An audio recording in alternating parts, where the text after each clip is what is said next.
Twitch it is. Low Wookie. What? Keep my name out your mouth. Oh, but I'm your husband. Low Wookie.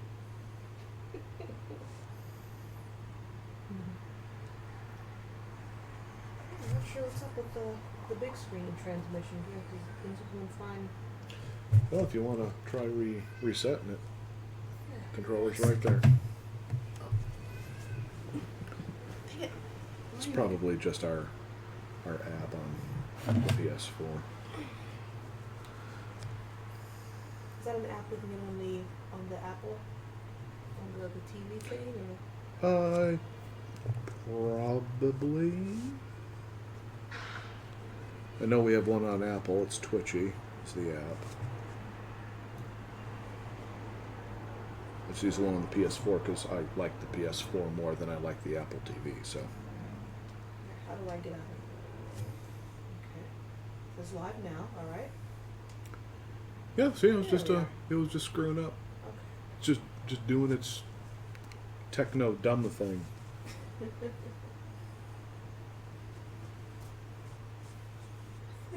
I was going to say something, but that's probably very politically incorrect, so I'll keep that one to myself. Mm-hmm. So I have to honestly say. Sorry, yes. Okay, I have to honestly say that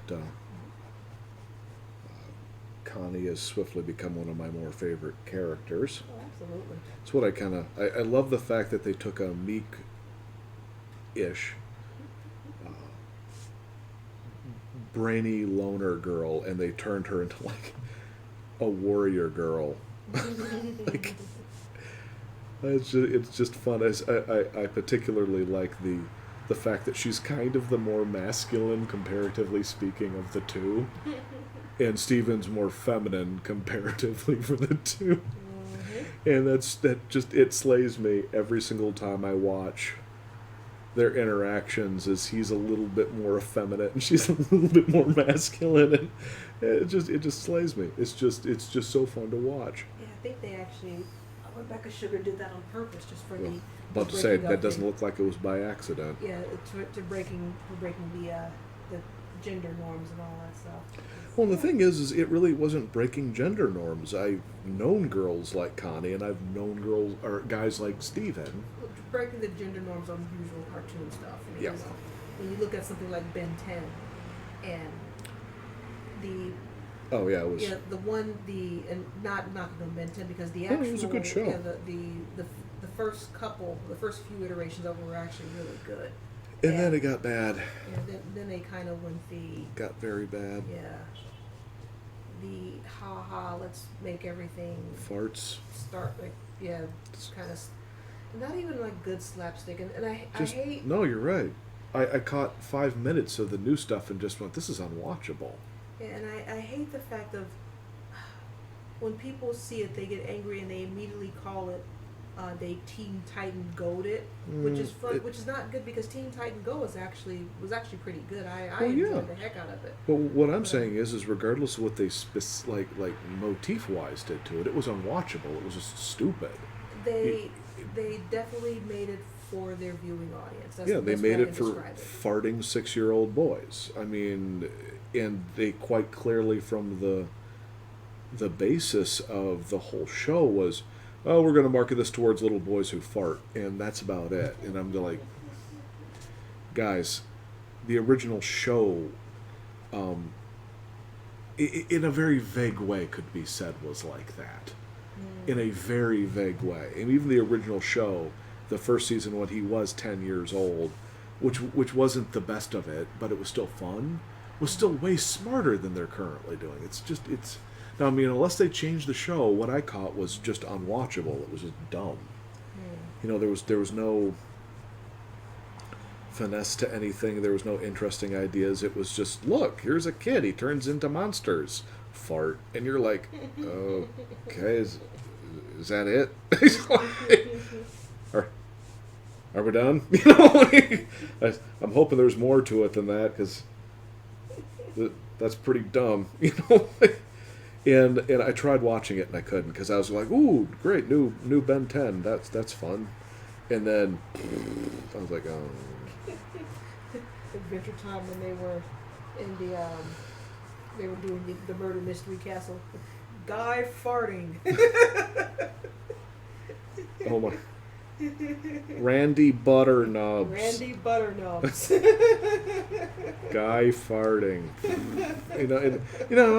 I'm okay with a good fart joke. I'm not saying that I'm snobbing on it. I'm just saying if that's all it is, I'm like, If I love an absolutely good fart joke, and the key word is good. Fart joke. And the thing is a really good fart joke is a lot of good timing and setup and, kind of trickery to get the audience to not think that they're about to see a fart joke, and then they get a fart joke, and it's really funny. But when it's just that's the point of it, you're like, okay. And yes, you're going to get a bunch of little boys who nobody watches this show, so it's fine. But you get a bunch of little boys watching the show, and they're going like, I completely disagree with you. And I'm like, that's fine, little boy out in TV land. I'm telling my opinion of this matter. And my opinion is it was unwatchable. It was just really hard to digest. Visually, it was, to me, if a show looks like the way it looks like, it better be damn good. Yeah. Which I can honestly say there's many shows out there that falls under that visual kind of sort of way of doing it that I like, and they're good shows, so I overlook the fact that I'm not totally digging their appearance. So I'm not snobbing on the appearance. It's just like if it has an appearance like that, there needs to be more, and there isn't. So I just end up looking at it going like, it's a fart joke and it's not visually appealing. Okay, I don't have much left beyond that. I'm like, I'm kind of done, And that's the thing where, I mean, it's, yeah, you gotta work with your audience, or work for your audience there. And like I said, I wouldn't, because there's some things about the style that I actually kind of liked. Sure. But again, if it was just they really broke it down to the utmost simple, bare bones.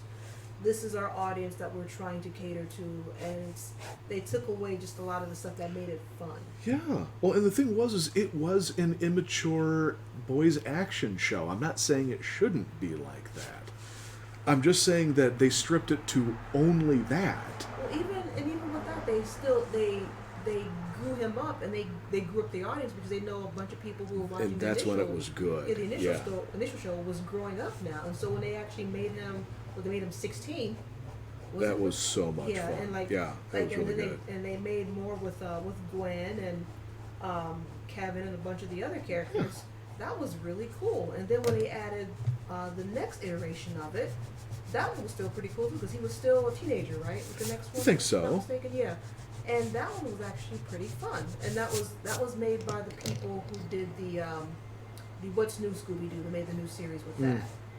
But it was still pretty good, and they kept him older and had a lot of the new adventures with the new aliens and stuff, and sure, new things, and like, you know what, this was neat. And then they aged him back down and just kind of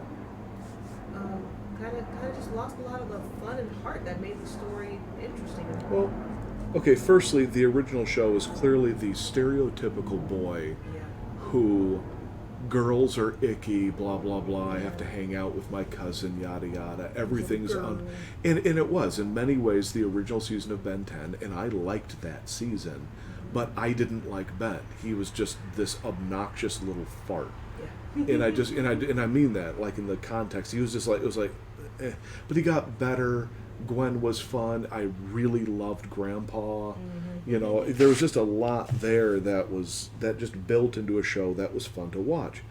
And then I watched the newer one here, and it's just basically Ben showing off being cool, and it's just like, so you basically took the element of the show that by itself didn't work, but worked with other elements and then went, let's get rid of the other elements just to guarantee it doesn't work. Yeah, let's make Ben be this obnoxious little hyper boy, and it's Grandpa is a blithering kind of idiot, and Gwen is the annoying sister step in a sense. Or yeah, and the thing is, I liked Gwen more than Ben. Mm-hmm. On average, she was a better character. On average, so when Ben was good, he was good.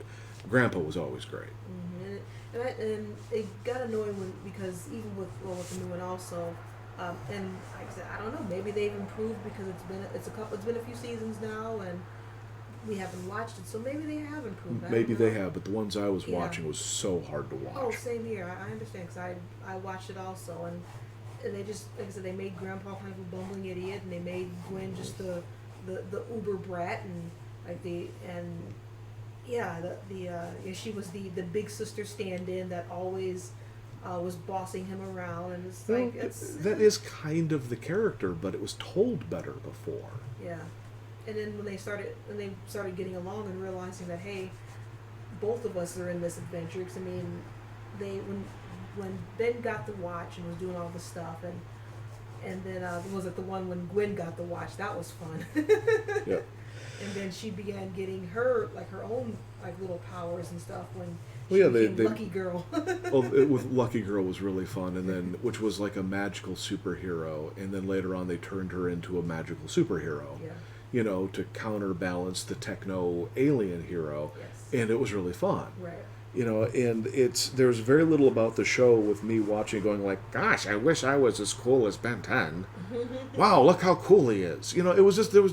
You also weren't 6 years old, so... Well, even when I was 6, I'm kind of looking at the two versions going like, I'm certain I would have liked the version I currently like. You know, I might have liked the current dumb version more than I do now, perhaps, but if I had choice between the two, I'm pretty darn sure I'd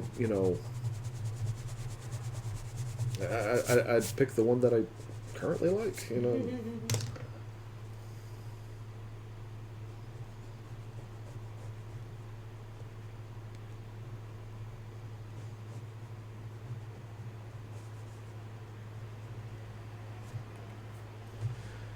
But yeah, no, it's with Steven Universe. It's the funny thing is there is like a little bit of kind of burpy, farty humor in Steven, and it works. Yeah. You know, because there's more to it. Because I don't think there's a singular moment that's like, hey, look how cool Steven is. Just very, very rarely is yeah, but they don't stick it in your face going like, isn't Steven cool? They just don't do that. Yeah, that's not the point of the show at all. Yeah. No, it's not. That's what makes it work. Is there's even actually more moments of Steven being a total doofus and trying to be more than he is and trying to be cool and just failing, and it's so fun to watch. And what's really awesome is Connie is such a great character to go along with him that she's no longer a character that goes along with him. She's like legitimately one of the best characters. Whereas when you get a stupid like boy fart show, it's always about how great the boy is and how everyone else is secondary and unimportant, and which is so hard to watch. I mean, it's just and that's just that old stereotype that from the 70s, 60s, 70s, and 80s. It's the boy hero, and look how, like you said, look how great I am, and look how great he is, and he saves the day, and it's real meh. Yeah, and it's about taking the power away from the authorities and giving the power to the kid, mainly the little boy. And that's always the way it's been. Well, for example, in He-Man, when we were watching the making of it, one of the things that they created marketing-wise for He-Man was, I have the power! And it's just like, well, that's what little boys want, is they wanted, the power to affect or do things or go and do what they want or whatever the power is that they want. Right. Hopefully it's not like to eat their sister, but... and so they built that into He-Man. So you have the classic masculine... like kind of power play. I don't know the proper way of putting it. And the little girls who are into it are the little girls that get into it. You know, I'm certain there were little girls that got into He-Man. You were one of them. Yep. You know, I was one of the boys that got into He-Man and G.I. Joe and blah, blah, blah, but I also liked some of the more girly cartoons, too, because I just liked cartoons. Yes. You know, and... As I keep saying, a good story has no demographics. Exactly right, and, you know, kind of, no offense demographic people, but demographics are kind of for dumb people. Mm-hmm. You know, it's instead of going for character and story, you're going for some kind of a dumb shortcut. Well, demographics no longer have any. They're not really working. They don't have any more any power. Well, they kind of do, but they were kind of they're ineffectual, but they sort of work, but sort of don't. Well, not much anymore, because with modern TV the way it is now, like the Nielsen ratings no longer count, because you can't count things online. You can't count Netflix. Netflix has its own count. No, but what I'm saying is if you have in mind the concept of a boys' cartoon, it still somewhat works. You know, I want to say that we can all step above that, and I think in general we can, but there are some tendencies. You know, there are some tendencies like. I was looking at Steven Universe, and I'm going like, well, this is a great kind of girls' cartoon. But then I go, well, that's my generation thinking that, because I'm used to... But then I'm also like, but it's not really a girls' show either, but it's a boys' show, and so they kind of mixed them. It's an all-ages show. It's an all-ages boys and girls show, which really works. But there is still, like, you know, some kind of stuff in it that makes it a little bit more boyish than girlish. There's, you know, some more action, this and that. But then there's, to counterpoint that, there's these...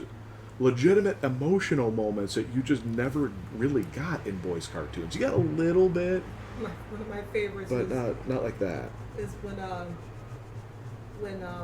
shoot, what was that? When Steven comes back from outer space. And yeah. The whole thing when Connie's calling him and like, if you're not gonna that was a great episode. If you're gonna like basically break up, if you're gonna not be my friend, then you say it to my face and all that. He's sitting there, he jumps down and marches right up to her and looks at her, and he just looks up. It's so good. I was going like, oh, there we go, that's Steven. It's what I really love is those moments where he's emotionally trying to. It's those moments where he's like trying to emotionally shut down or be somebody else to kind of manage how hard everything is, but in the end he just can't do it, you know, and that's what makes it interesting. If he was just doing the hyper masculine thing, you know, it would be like, okay, well, it would be a different character for one, but maybe it would work. But hyper masculine all the time, that's even a cartoon character of a cartoon character. That's so unnatural. Right. I mean, another great one that's a good example of just an all-ages, fun, everybody cartoon. Well, we just watched 12 Forever. Is it 12 Forever? 12 Forever. I keep thinking 14 Forever for some reason. It's 12.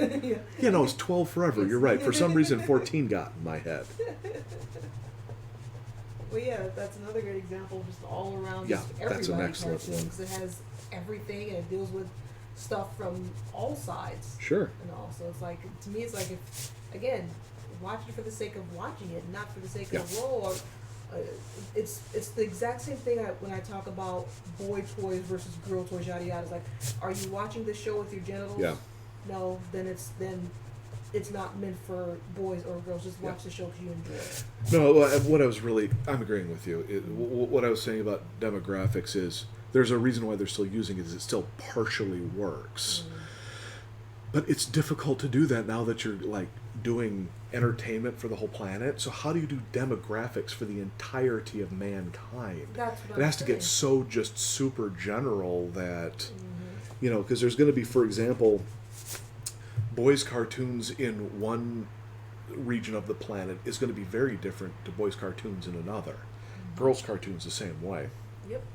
So Japan handles stuff pretty differently than us. Not totally alien, but differently. And I can't imagine what it'd be like going in and doing something for like India.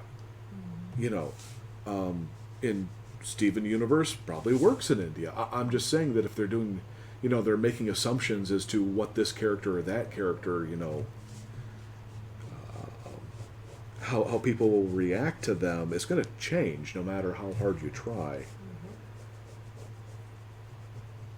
And a really great point I was about to point out now, and it just completely just boinked on me. Oh, you got the boink. I did. Oh. Low energy, getting hungry. Or I should say I am hungry, so brain's trying to conserve. Oh man. Yeah. I mean, it's like if it's a show, watch it. If you like it, watch it. I mean, okay, I think I'm remembering the point I was gonna make. It's when it comes to the demographics. It's funny how it's like back in the 90s, 2000, especially the 2000s and stuff. When you had these people talking about demographics, it has to be like this. We have to do this because of the sake of, we have to do it for the sake of toy sales, but yet they never made toys. Yeah, I never understood that. Well, not only that, but like the shows that went under because they said that there was nothing to make toys off of. And I would be looking at the show going like, but there's all this stuff in the show to make toys off of. So is it that you are just the wrong person to be in that job because everyone else sees the potential? Mm-hmm. You know, and you're like, okay, my honest feeling is there's some people in the wrong spots in entertainment. Oh, yep. I mean, for goodness sakes, if you could figure out how to make robot toys from Symbiotic Titan, or alien toys. Or sci-fi soldier toys. Yeah. Or power armor warrior toys. That's on you. That's not the show's fault. I honestly believe a lot of that stuff, a lot of those people that were in power, where there's the old guard fart, the old fart guard, you know, whatever. The fart guard? The old fart guard. The old fart guard. Yeah. And they couldn't figure it out. And I know we've discussed this many times on the podcast before, when they were talking about, well, wait a minute, there are females who are watching this show. That can't work. They don't buy toys. What? What the hell are you talking about? I was at I think I can talk about this. I'm fairly certain. Again, a Star Wars development meeting at work. I'm fairly certain I can talk about this. Just err on the side of caution. Yeah, well, I won't talk about specifics, but it was just generally we need to relook at things, blah blah blah. You know, a smart meeting. Let's get all the people. It was actually one of the better meetings we've had. Let's get all the people in the building that are into this into one room and talk about the thing. And one person that showed up is a girl, and she was, I know, right? Star Wars fan is a girl. And I was going like, well, of course she's here, because of course there's female Star Wars fans. And the first words out of her mouth was, I can't get any freaking stuff that I want to buy for Star Wars because it's all made for little girls. And she was talking about apparel and stuff, or guys. Or the stuff that is made for girls is super glittery, flowery. Yeah, she literally said that. And then I was just kind of right next to her, and I was backing up, going like, yeah, my wife says the exact same thing. Mm-hmm. And I'm just going like, are you kidding me? How is this difficult? It's a shirt. Put a thing on it. Put it out. People buy. It's not hard. Yeah, it's like It's so weird that they handle things like that. It's like the one Ewok shirt that I bought a few weeks ago that I showed you. Yeah. And of course, the only thing that annoys me is the giant Ewoks across the back, which is unnecessary. Yeah. But it was a beautiful design made by this Japanese artist of the Ewoks from the cartoon show from the 80s, and it was Wicket and Princess Misa, and I love those characters though, because I'm not a huge Star Wars fan, but I know and I like enough of it. You know those. Yeah. And I was like, oh, I love these characters because I love that cartoon, so I bought the shirt, and it was a unisex shirt, so made for whoever and all that. But the fact of the matter is, I bought a shirt with Ewoks on it because I love the show, and it was a throwback to my they have stuff for things that I like. Go figure. Well, there's not only there's another side to this conversation being girls not getting proper merchandising for their fandom. which period, it's just square out true. But there's also, and this is going to sound odd, but stick with me for a second, boys not getting proper merchandising either. Because as a boy, there were female characters that I wanted, and I'm not talking like the Image comic, like Hoey sexy booby shot T-shirts, like those two. I'm not gonna say that I'm like, hey, I'm gonna stick my nose up to that. But like in college, I had a bag I got at an anime convention for Sailor Moon, and it had the whole Sailor Moon cast on it because I like that time period in anime, and I had to go to a convention, and it, quote unquote, was maybe a girl's bag. I don't know, and I don't care. It was a thing that I wanted.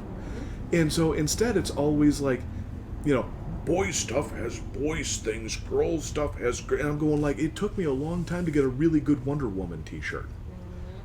Why? Because I happen to like Wonder Woman, not because she's hot. Okay, not just because she's hot. But because I legitimately think she's one of the cooler DC characters. Yeah. I've always liked Wonder Woman. Admittedly, a lot of the versions of Wonder Woman are kind of bull, but... Which also ticks me off because it's that goes a bit further into that line of thinking of, you're only wearing this character shirt because you think he or she's hot. It's like... Well, sometimes that's true, but that can't be the only defining factor. Well, it's like me working at the comic shop. Yeah. When I first started there, I lost count of how many people would ask me, oh, are you really into Superman? Because I wore a Superman shirt. Or you just like him because he has muscles. And my response was, well, do you like Wonder Woman because she has boobs? And they would quickly get embarrassed because they're just like, oh, whoa. And I was like, yes or no. Yeah. I was like, do you just like Storm because she has boobs also? It's like, no, Storm is awesome because Storm is awesome. Exactly. That's exactly. So to me, it's just like, why in the world would you ask a lady that question? Would you ask that same question to a man? Yeah. It's like, well, and I'll come right out and say it. I'm typically a peanut butter and jelly guy. I'm going to be like, yes, I like them because I legitimately like the character, and I want to leave open the little option of being like, yeah, I think the character is attractive, or they're awesome in some fashion. And yes, that includes male characters. Because there's some male characters where you just look at them and just go, the dude's awesome. As a character, and look at the character. He's visually awesome. If you want to read that as sexy or as powered, fantasy or however you want to, it doesn't matter. You end up looking at it going like, I like Jessica Rabbit because Jessica Rabbit was an awesome character in an awesome movie / it's Jessica Rabbit. She made a bunch of boys and probably... She made us all tingle in awesome ways. But she was also a really great character. She was. Yeah, absolutely. I love her. One of my favorite bits is comes around the corner and she pulls the gun out dark. It's that great shot with the gun and all that. And I'm like, oh, that's so cool. Like she's had that like great femme fatale thing, and she was just a great character. And why are you into Roger? He makes me laugh. And you just go like, what a great character. That's one of the reasons why I love the both of them. I mean, they're great characters. Growing up, being the odd one out, and it's like, you know what? If Roger can find someone like her and she can find someone like him, exactly right. I'm like, you know what? This is what makes love. This is good stuff right here, because it's like, it wasn't about the she's married to Roger. Yeah, what a lucky girl. Yeah. Well, that was also the awesome thing about that particular couple, is they were just going in, and you had two amazing characters in totally alien ways. And that's why they loved each other. Yeah. Period. Come on, honey bunny. I'll bake you a carrot cake. I love the look he gives the camera when she said that. Like, he's like... I know. It's a Connie. Hey, nope, how's it going? Yes, it's my favorite version of Connie. It's the training Connie. That's my Well, I have multiple favorite versions of Connie, but the training sequence Connie, It's the- love I'll the do it whole for him, musical Connie. sequence. I'll do it for him, Connie. I'll do it. Yeah, I almost completely missaid that phrase. I'll do it to him, Connie. Then I'm like, oh no, no, Eric, no. Well, say what? That's the fanfic version, sweetheart. Yeah, that's. No, I'm not doing that version. Yeah. And then just heading over to fanfiction.net and yeah, do what you want to do over there. But please don't link back to us. And clear your browser. That's gonna be my new phrase of tip your waitress, clear your browser. Yeah. Sorry. Magani woo.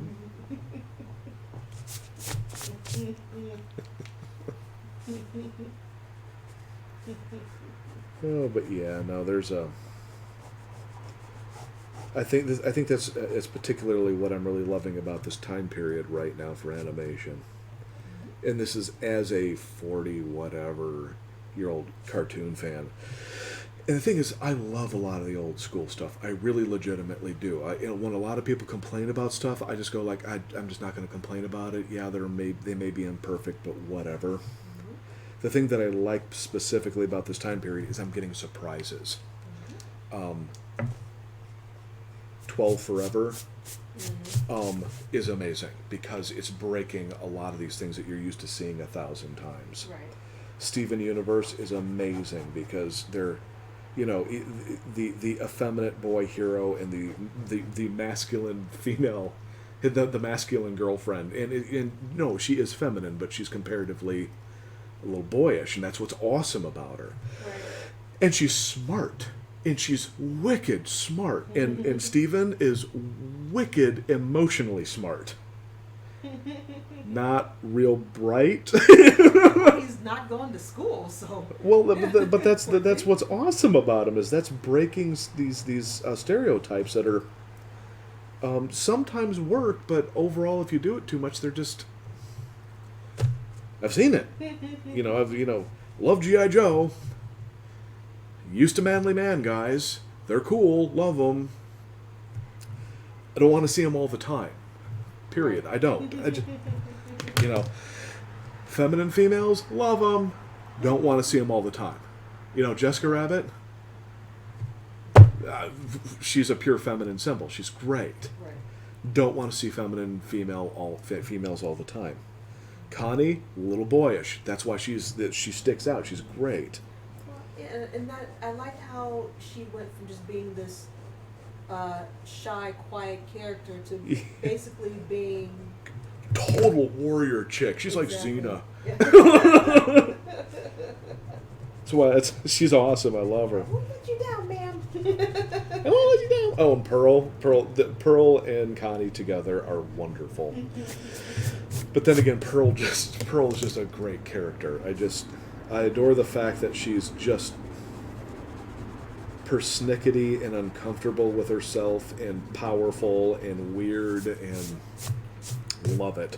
Yeah, I wonder how they're going to. How has her character improved? Because the movie's coming up here in a couple weeks. Now, is this the movie? Is that supposed to come out It's on before the new season? Are they going to affect each other? That's just it. We don't know if this is going to be in the new season or if this is separate. Yeah, because if this is even going to be a next season after this, it's still up in limbo because we haven't heard anything. See, I want them to at least give us a little information because you don't get to form a fandom like that and then just sort of tell them nothing. That's infuriating. Yeah, and the thing is, this movie it's a time skip. So it's literally a 3-year time skip. 3 years, 2 years. Nope, 980 says there's a new season. We're guessing. We've heard rumors. We're not really sure. There's a movie coming out. Yeah, there's the movie that's coming out. It's a time skip, so it's going to have a 16-year-old Steven. So. Say. Yeah. Now the question is he gonna look like Greg when he was younger? So he has that chubby but kind of powerfully built. Right now, version. The stuff that I've seen, he still looks about the same, except just taller, and he has a deeper voice. Well, because the poor kid playing Steven all these years has been going through puberty. Yeah. Oh, Zach Callison, he's like 20-something years old now. Is he now? Yeah. Yeah, there you go. The funniest thing I saw with Steven Universe was the comments of, he has a neck! Well, it's important when a young boy goes through the changes during puberty and his neck gets bigger that people say, hey, Steven, I see that neck you got going on there. Nice neck, dude. Nice neck, dude.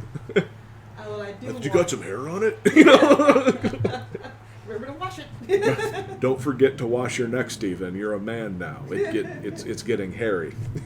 Hey, one of the best comments I ever had was, "Stay humble. There's nothing a white washcloth won't reveal." The back of your neck.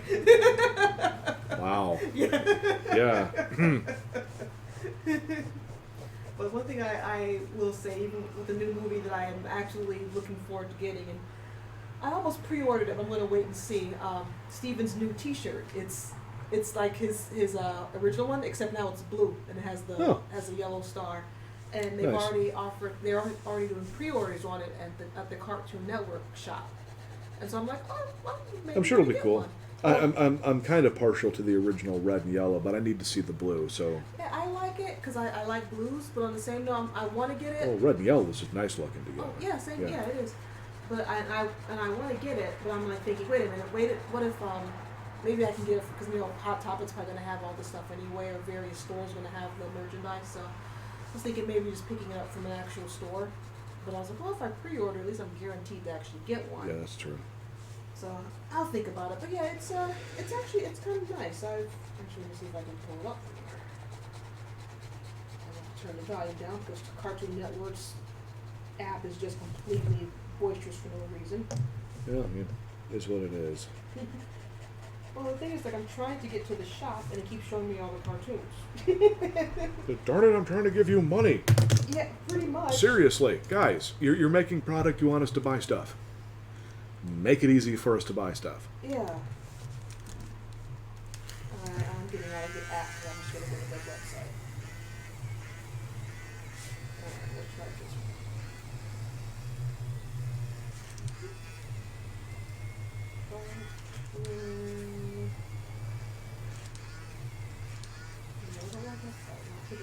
one. The satisfying moment.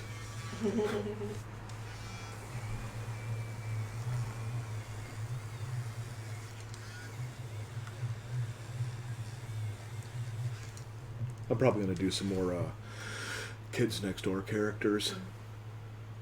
Oh, that's kind of nice. Got a baby blue. I like the red a little bit more, but that's nice. Yeah, I want to pick it up because I just being a fan of the show. I want to get the merchandise. Yeah, I hear you.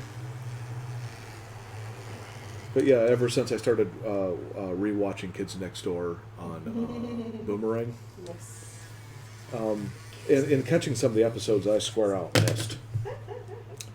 I'm really, really still loving the show, and I want to know why the heck did that dude just do one show and then drop out of existence? Mr. Warburton, I think, is the. Yes, Mr. Warburton. Yes. He's done other stuff and worked on other projects, but yeah, he's just kind of dropped. Yeah, he's been doing his own thing. I actually think, Lucy, I thought I because he couldn't have made him enough money to retire off of just a couple seasons of one show. I thought I followed him. Would be Twitter. nice. Apparently, I don't follow him on Twitter. Look him up again. But let's see, Mr. Warburton. I have to do that without before I make sure I don't get Patrick Warburton, which is he's also good, but he's not what I'm looking for. Boom. There we go. Sorry. Tapped my camera there for a second. I was like, huh? Move up. Tell me I didn't just kill the stream. I didn't. Good. Oh, thank God. Let's see. Tom Warburton, a.k.a. Mr. Warburton. Tom Warburton. Yes. Good old TW. A.k.a. Mr. Warburton. Mr. Warburton. Let's see. Animated the short Kenny and the Chimp. Prior to that, he was first season on Beavis and Butthead. Lead character designer for the show Pepper Ann. I remember that. I vaguely remember Pepper Ann. Yep, I remember watching her. Let's see, he worked as a critic. Anything like Pippi Longstocking? Both have red hair. Well, at least we got one thing. If you remember that 80s character that was on people's t-shirts called Fido Dido, kind of like, it was very like abstract but angular, had sunglasses, had kind of wavy hair that stuck straight up. Oh, vaguely. Vaguely. Let me show you a picture. But that was supposed to be, Pepper Ann was his little sister. Oh, So okay, that's and they based a show off of that? After Pepper Ann, they never showed, like, they didn't show her character, quote unquote, because Fido Dido was his own thing. He was, as far as I remember, because I remember hearing that. I gotta look up to see if that's true or not. This dude. Like stickers and t-shirts in the 80s I and remember 90s. him. Yeah. That's a school of design I'm not too into, but... Yeah, but if I remember, I thought that if I remember hearing, I thought that he was supposed to be like Pepper Ann's brother or something like that. So, yeah, just random bit of trivia. That was very random. Okay, he also made a book called 1,000 Times No. He was the creative director of Fish Hook, which was another funny show. Oh, yeah, no, yeah, that was great. I want to get the Disney Plus so I can rewatch that show again because that show had some genuinely funny moments in it. Let's see, he was the co-executive producer on the 7D for Disney, and he's the current executive producer of the new Muppet Babies that's out right now. Huh. I was actually unaware of the new Muppet Babies. Yeah, it's all CG, but it actually looks really good. Is it? Okay. Yeah, I haven't watched it, but they stayed true to the character designs, Wonderful. and it's actually pretty cute looking. Well, not against some Muppet Babies. Not exactly really excited for Muppet Babies, but not against it. I enjoyed the one when I watched that. I enjoyed it. It wasn't one of my favorite ones, but it was one of those ones where if there was nothing else going, I'd watch it. I definitely grew up on it. It caught me when I was a little kid because I was at Grandma's house. It was still dark out, early Saturday morning, and Muppet Babies came on for the first time, and they actually cut in clips from Star Wars of like the Super Star Destroyer coming in. Yeah. And that kind of caught me so I just always was like, when I was really, really, really young, yay, Muppet Babies. Now as I'm older, I'm like, oh, Muppet Babies is cool. It's kind of like Smurfs. I have good memories, but it's not like something that I'm going to get all tingly over. Right. I'm going to go watch it again, Like, oh. Good they're doing it, right on. Alrighty. Kenny and the Chimp was an unproduced animated series planned by Warburton. Excuse me. It was about an unlucky boy named Kenny who was constantly accompanied by an unintelligent chimpanzee named Chimpy, who would regularly create trouble for him in the various situations they experienced. The episode "The ZZ Does It" was the only one produced. Its alternative title was Chimp'n'Pox. Warburton also provided the voice for the chef in that short. There's also another episode called "Got Your Nose," and it was about to be produced but never released. After realizing that Cartoon Network was not going to make Kenny and the Chimp into a series, Warburton began developing the reoccurring characters, the Kids Next Door, a group of children who would often get Kenny into trouble, into a series. How have we not had more Kids Next Door? It is such a good show. Well, I mean, it's legitimately, I am laughing at it every single episode. It's really good. Well, it's been long enough. This is what I'm saying, is we've had how many versions of Ben 10? Only so many of them were good, but how many versions of it? And now I'm going like... To be fair, Kids Next Door probably is a property that he's like, no, you're not going to get your hands on this. No, you ain't going to do what you did to Ben 10. Yeah, I think Ben 10 pretty much it was a Cartoon Network particular property. I think Kids Next Door was state Warburton's property, so... let's see... Well, that turned out pretty good. Yeah, it did, yeah. Yeah, it ain't bad. That determined steely-eyed gaze.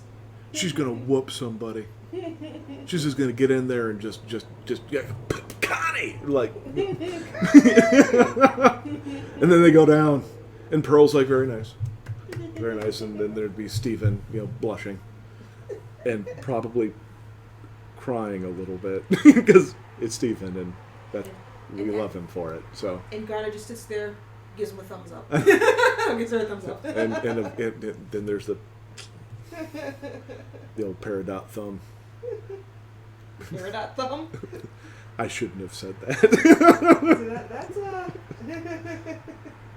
I don't know about that one. That's so funny.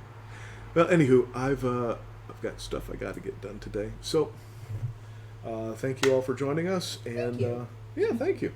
And we are usually on 4 o'clock Saturdays and Sundays, and I'm going to try to do more, but I'm a very busy person. But well, I am. I got stuff. But everyone, have yourself a